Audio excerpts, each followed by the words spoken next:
जिंदाबाद. जिंदाबाद. आज श्रमजीवी संघटनेच्या स्टुडिओमध्ये आपला सर्वांचा मनापासून स्वागत करतो.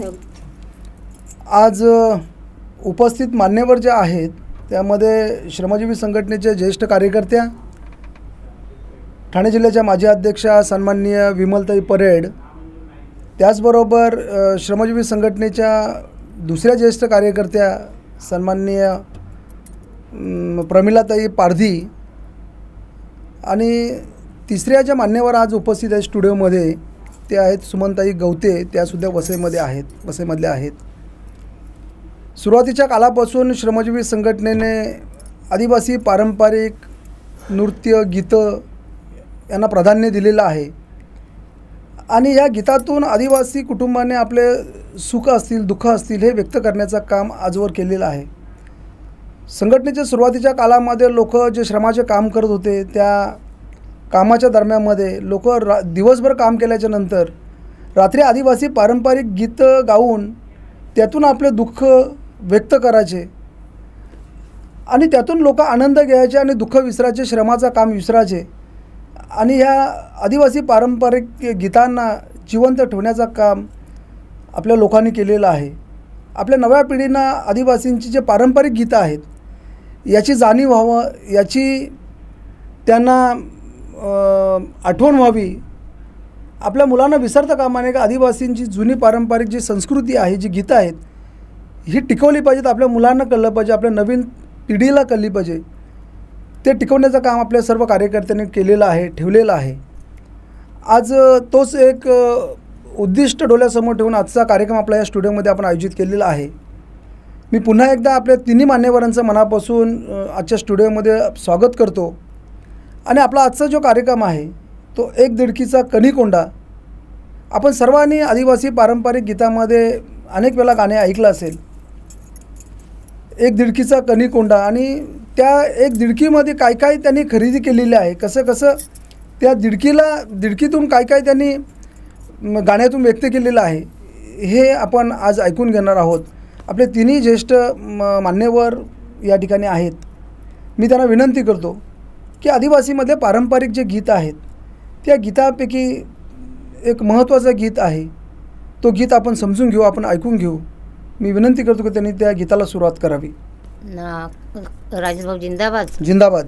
ना खरात अर्थात आम्ही आता संघटना हे करून असा वेट बिगार का काय ते होतो तर आता डोकऱ्यासारख्या म्हणजे आता झालं तर आता पोरांना तर करायचं पाहिजे संघटना, न तर संघटना चालवल कोण? बरोबर. पोराही जर केली नाही तर संघटना चालवल कोण?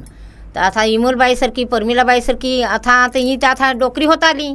आता पोरांना शिकवला नाही तर संघटना दुसरा चालवाय कोण आहे ना? संघटनाशिवाय आपले गरिबाला पर्यायच नाही दुसरी. बरं, अगदी बरोबर. हां ना राजेश भाऊ, असा मी तर सांगत होतो का जर देवादशी एक भाऊ ना ताई विद्युतलता ताई जर आली नसती ना तर आम्ही वीट बिगारीच राहायचो ना, ते पाटलांची गडीच राहायचो, काम करतो. कामाला म्हणजे आम्हाला येत नाही आता तर मरवता.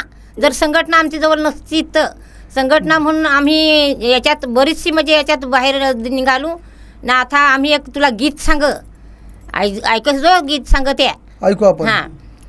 भाऊ ताई ती दोघा जना, भाऊ ताई ती दोघा जना, निघून गेली ती दैसर गावाला निघून गेली ती दैसर गावाला. भाऊ आता ना दैसर गावात गेली ना, तिथं वीट बिगारी होतं ते सगळं सोडवलं, संघटना केली. वेट बिगार म्हणजे काय? ते गडी म्हणजे पाटलाचे लगीन गडी होत ना, ते लगीन करेल त्याही. बरोबर, लगीन करेल. दैसर गावाला संघटना काढली, दैसर गावाला संघटना काढली ना. वीट बिगार सोडवेल तिथं. बिगारी म्हणजे ते पाटलांची गडी होतं ते सगळं भाऊनी सोडवेल.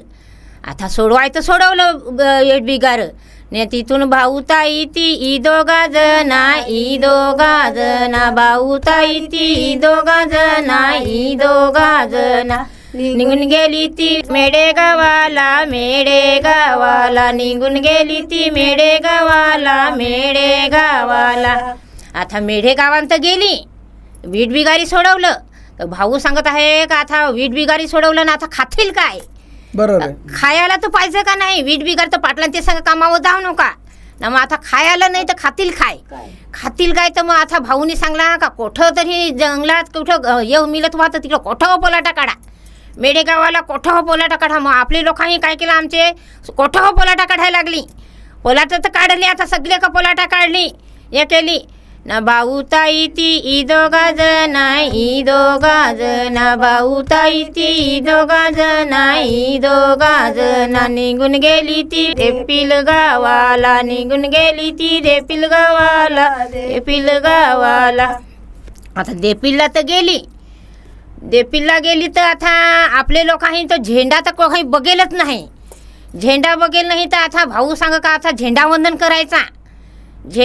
करायचा तर आता काय केलं आम्ही मग काय बायका जवळ थोडीच ताव विमलबाईसारखी अशी म्हणजे मेन अशी थोडीशीच ताव ना. पक्का पाणी पडेल ना. आता झेंडावंदन करायला देपिलला गेली ना. पाटील एक होता तो पाटलानी नागा विमलबाई अगं तो भाई पाटील हा भाई पाटील म्हणजे पूर्वी वसईचा जो आमदार होता तो भाई पटेल. बरोबर.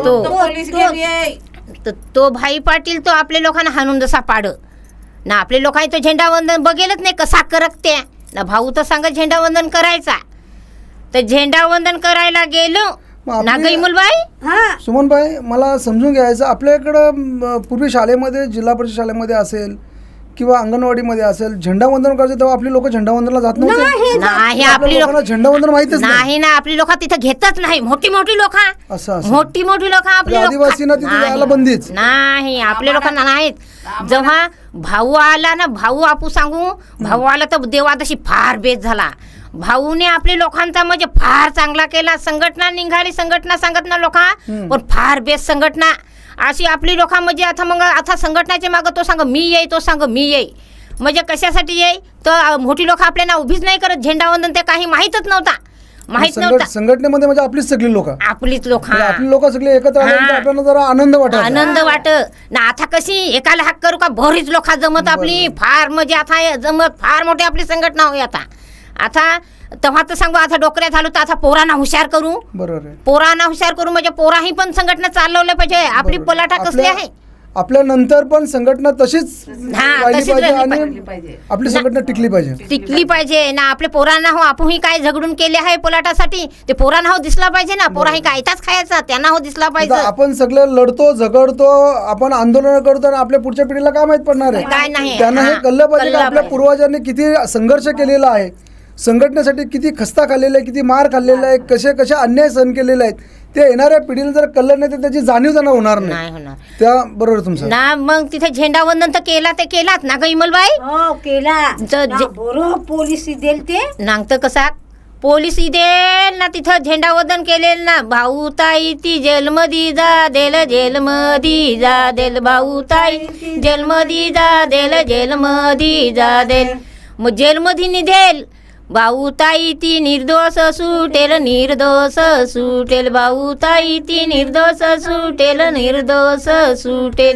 ना. मग भाऊ ताई अशी आपली जर एकजूट नसती संघटना आपली संघटित नसतो तर मग आपल्याला काय केलं असता. तिथं ते पाटील लोकांनी मारला असता कुठून ना. पोलिसाही नेले तर सुटला हो नसतो. पण भाऊ ताई होती म्हणून आपला फार वेस असा तेव्हा आपण संघटना म्हणून एकजुटीन राहा ना. आपले पोरांना हो सांगजोस का तुझा पोर माझा पोर जर सगळी पोरं आणली तर आपली संघटना चालेल बेस ना. संघटना मजबूत होईल.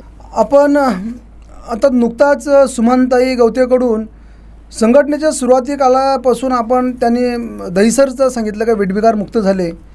दहिसरमध्ये वेठबिगार मुक्त झाल्यानंतर मुक्त झालेल्या वेठबिगारांना त्यांना जगण्याचा प्रश्न त्यांच्यासमोर आला होता आणि जगावं कसं म्हणून श्रमजीवी संघटनेचे दैवत त्यांनी उल्लेख केला की भाऊताई जर नसते तर आमच्या आदिवासींच्या जीवनामध्ये काय झालं असतं. तर आपण त्यांना दैवता समान मानतो. जसं आपण सांगतो चांद सूर्य आहे तसंच भाऊ आणि ताई हे चांद आणि सूर्य आहेत. हे कदाचित वसईच्या भागामध्ये चमकले नसते तर आदिवासींच्या जीवनामध्ये आतापर्यंत अंधारमय जीवन त्यांना जगावं लागलं असतं. आणि वेठबिगार दहिसरला मुक्त केल्याच्या नंतर मेढ्याला त्यांनी सांगितलं गाण्यामध्ये गीतामध्ये सांगितलं मेढ्याला आल्याच्या नंतर वनजमिनीमध्ये ज्या फॉरेस्टच्या जागेमध्ये पूर्वी तुम्हाला सर्वांना माहीत असेल की वनजमिनीच्या जागेमध्ये कोणालाही जाता येत नव्हतं. वनजमिनीची एक थोडी जरी जागा आपल्या आदिवासींना किंवा कोणालाही घेता येत नव्हती, परंतु श्रमजीवी संघटनेने आणि भाऊताईने लोकांना सांगितलं की जगण्याच्या साधनासाठी तुम्हाला जिथे मिळेल त्या ठिकाणी वनजमिनीच्या जागेवरती प्लॉट तयार करा आणि त्यातून येणाऱ्या उत्पन्नावरती तुम्हाला जगता येईल. आणि भाऊताईंनी केलेल्या आदेशाप्रमाणे लोकांनी वनजमिनीमध्ये प्लॉट काढले आणि पुढे तुम्हाला सर्वांना माहिती आहे की वनजमिनीचा नंतर कायदा झाला, कायद्यात रूपांतर झालं आणि आदिवासी लोकांना हजारो एकर जमीन आपल्याला देण्यात आपण यशस्वी झालो. त्यानंतर त्यांनी सांगितलं की 15 ऑगस्टला देपिवलीला झेंडावंदन, देशाच्या स्वातंत्र्याच्या तिरंगी झेंड्याला वंदन करण्यासाठी लोक जेव्हा एकत्र जमा झाले आणि विमलबाई आणि यांनी सांगितलं, सुमनबाई आणि प्रमिलाबाईंनी, की त्या भागातला जे माजी आमदार जे आहेत आज हयातीमध्ये नाहीत, ते स्वर्गवासी आहेत, असे भाई पाटलांनी तिथे विरोध केला. आणि इतका विरोध असतानासुद्धा झेंडावंदन हा आमचा अधिकार आहे, तो अधिकार मिळवण्यासाठी सर्व लोक एकत्र आली आणि झेंडावंदन केला म्हणून भाऊताई आणि आपल्या संघटनेच्या सर्व कार्यकर्त्यांवरती गुन्हा दाखल झाला. आणि त्यांनी तेही सांगितलं की गुन्हा दाखल जरी झाला तरी त्या गुन्ह्यातून सर्व कार्यकर्ते निर्दोष मुक्त झाले, भाऊताई मुक्त झाले, असं त्यांनी या गीतामधून सादर केलेलं आहे. आपण यानंतर सुमनताईंनी हा जो गीत सादर केल्याच्या नंतर आपण आणखी एक आदिवासी पारंपरिक गीत आहे का आदिवासी बोलीभाषेतला आणि संघटनेचे ज्येष्ठ कार्यकर्त्या विमलताई परेड आपल्याला हे गीत सादर करतील. मी त्यांना विनंती करतो की त्यांनी तो गीत आदिवासी पारंपरिक गीत सादर करावं. आपण इथं आज यात बसलो, राजेश भाऊ, परमिलाबाई, सुमनबाई. मी असा सांग का पहिले आम्ही अशी संघटना पण नव्हती, तेव्हाची मी कहाणी सांग बात का आम्हाला पाणी पिया नाही का खाया नाही ना, कुठं मिळेल तिकडं आम्ही पाणी आणू. ते डोंगराच्या गोटाला एक खड्डा होता तर इमलबाई बरोबर सांगस तू ना. आमचे एक तिकडे एक पाटील होता चौधरी, त्याच्या दाराशी खड्डा होता ना, तथा आम्ही पाण्याला जातो. तो पाटील हो आमचा काढा घे, पण आम्ही सांगू तसं ढोरा हो पाणी पेत, असा मोठा खड्डा ना तिथं पाणी पेत. तर ते पाण्यासाठी मी असा तर पाण्याचे करता आता हो पाणी नाही मिळलं. ये इथून असं असं असं ते आपल्या नाव काय ते सांगते लाईन टाकलेले आपल्या ना पाईप जनजीवन तर योजना तर ती पण अजून चालू नाही. तर अजून तरी पाण्याचा आम्हाला हाल आदिवासी लोकांना अजून तरी आपले म्हणजे त्या काळात तुम्ही सांगता त्यावेळी पाण्याची समस्या होती, ती आजही पाण्याची ती समस्या तशीच आहे, आजही तशीच आहे. तर मी राजेश भाऊ मी त्याच्यावर एक मी गाणी सांगून दाखवा, म्हणजे पाण्याच्या समस्याच्या ज्या अडचणी त्या तुम्ही व्यक्त करणार आहे. व्यक्त मी करून दाखवत आहे, ऐका आता. हो हो मी कसा बिसा सांग ते ऐका. असा हाल होतं आमचं. नक्की आवडेल आम्हाला, नक्की आवडेल, तुम्ही सादर करा. मी सांग हो ऐका. इंग्रजांनी कावा केला र, इंग्रजांनी कावा केला, डोंगर तोपी नाही फोडेला ग, डोंगर तोपी नाही फोडेला. तला तांसेचा बांधेला ग, तला तांसेचा बांधेला, तल्याला नल जोडी येल ग, तल्याला नल जोडी येल. नल मुंबईला नेला, पाणी रणबगीला नेला, पाणी मुंबईला नेला ग, पाणी रणबगीला नेला. ना आमचे खेडो पाड्यामधी ग, आमच्या खेडो पाड्यामधी पाणी पियाला नाही मिळन, पाणी पियाला नाही मिळन. 1 2 3 4 महिलावरी ग, 1 2 3 4 महिलावरी. खरड वाकरलं पाण्यासाठी ग, खरड वाकरलं पाण्यासाठी.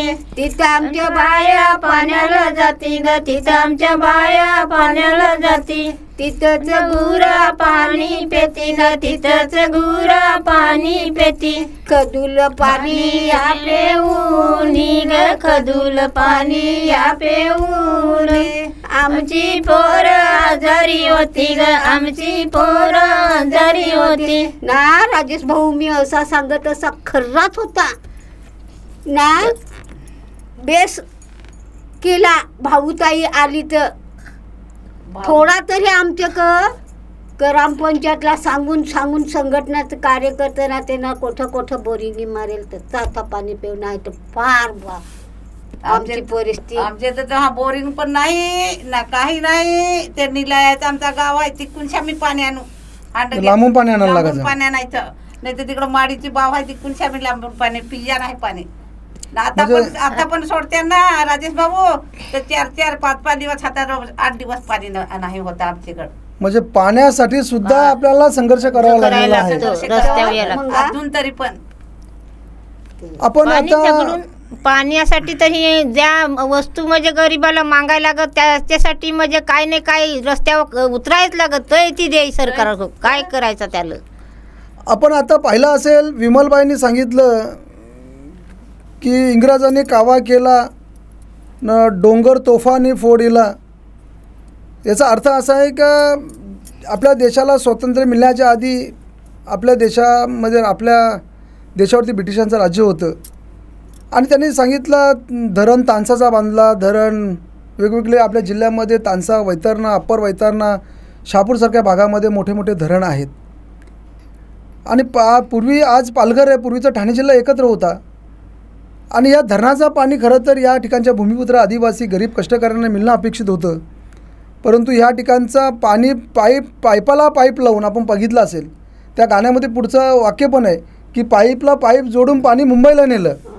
म्हणजे आपला हक्काचं पाणी मुंबईला नेलं आणि मुंबईला पाणी दिलं. मुंबईची जनता ज्या ठिकाणी आपण पिण्याच्या पाण्यासाठी सांगितलं मगाशी की खड्ड्यातलं पाणी, आणि त्यांनी गीतामध्ये सांगितलं खड्डे वाकरले पाण्यासाठी. तिथं जनावरं पाणी पितात, ढोरं पाणी पितात आणि त्या दूषित पाणी पिऊन आपली मुलं बाला आजारी होतात आणि मग त्यातून वेगवेगळ्या प्रकारचे आजार आपल्या मुलांना होतात. म्हणजे शुद्ध पाणी खऱ्या अर्थाने आपल्या लोकांना मिळालं पाहिजे, आदिवासी कुटुंबांना मिळालं पाहिजे. ते न देता मुंबईला दिलं जाते आणि मुंबईची लोकं स्विमिंग पूलमध्ये त्याच पाण्यामध्ये अंघोळ धुतात, पोहतात आणि आपल्या लोकांना साधं पिण्याच्या पाण्यासाठी तो पाणी मिळत नाही. आणि तो विमलबाईंनी त्या गाण्यातून व्यक्त केला, दुःख व्यक्त केलं की तो पाणी मुंबईला तानसा धरणं आमच्याकडे बांधली गेली, वैतरणा धरणं आमच्याकडे बांधलं गेलं, भातसा धरणं आमच्याकडे बांधलं गेलं, आमच्या जिल्ह्यात बांधलं गेलं. परंतु या ठिकाणच्या भूमिपुत्र आदिवासींना मात्र पाणी दिलं गेलं नाही आणि पाणी मुंबईला दिलं गेलं आणि आम्हाला मात्र आजही त्याच पाण्यासाठी वन फिरावं लागत होतं. परंतु श्रमजीवी संघटनेचे संस्थापक, आमचे सर्वांचे प्रेरणास्थान आदरणीय भाऊ आणि ताई यांच्या दोघांच्या माध्यमातून आदिवासी कुटुंबांना पिण्याच्या पाण्यासाठीचे पूर्वीचा जो संघर्ष होता, तो संघटना ज्यावेळेला निर्माण झाली, तयार झाली, त्या मधल्या कालामध्ये ग्रामपंचायत कार्यालयावरती वेगवेगळ्या प्रकारच्या आंदोलनं, हक्क मागायला भाऊताईने आम्हाला शिकवल्याच्या नंतर किमान बोरवेलचं पाणी जर आमच्या आदिवासी कुटुंबांना मिळायला लागलं ना, आता बऱ्याचशा पाड्यामध्ये नलाने सुद्धा पाण्याची व्यवस्था झाली. परंतु पूर्वीच्या काळामध्ये पिण्याच्या पाण्यासाठी सुद्धा संघर्ष करावा लागत होता. ते पारंपरिक गीतातून आपल्याला विमलताईंनी, प्रमिलाताईंनी आणि सुमनताईंनी या ठिकाणी व्यक्त केलेलं आहे. मी आजच्या श्रमजीवी स्टुडिओमध्ये जे आदिवासी पारंपरिक गीतं जे आहेत त्यातली 2 गीतं या ठिकाणी सादर केलेली आहेत, सुमनबाईने आणि प्रमिलाताई आणि विमलबाईने. खरं तर आजच्या आपल्या गीताचं शीर्षकच आहे की एक दिडकीचा कणीकोंडा. आणि त्यातून बऱ्यापैकी आदिवासींची अनेक अशी गीतं आहेत की आदिवासी, मी मगाशी सांगितल्याप्रमाणे की आदिवासींनी या गीतातून दुःखही व्यक्त केलेले आहेत, त्यामध्ये सुखही त्यांनी, आनंदही व्यक्त केलेला आहे, आनंदही घेतलेला आहे. हे सुख आणि दुःखाची दोन्ही गोष्टीच्या गीतातून आदिवासींनी सादर केलेलं आहे. आजच्या स्टुडिओमध्ये आपला वेळ काढून या ठिकाणी तिन्ही मान्यवर या ठिकाणी उपस्थित झाले आहेत. मी विमलताई परेड, प्रमिलाताई पारदे आणि सुमलताई गवते या तिघींचंही मनापासून आभार व्यक्त करतो की तुम्ही या ठिकाणी येऊन आदिवासी पारंपरिक गीतं आणि त्यातला अर्थ काय आणि त्यातले दुःख काय ती आपण सर्वांना समजून सांगितली. सर्वांना जिंदाबाद. जिंदाबाद.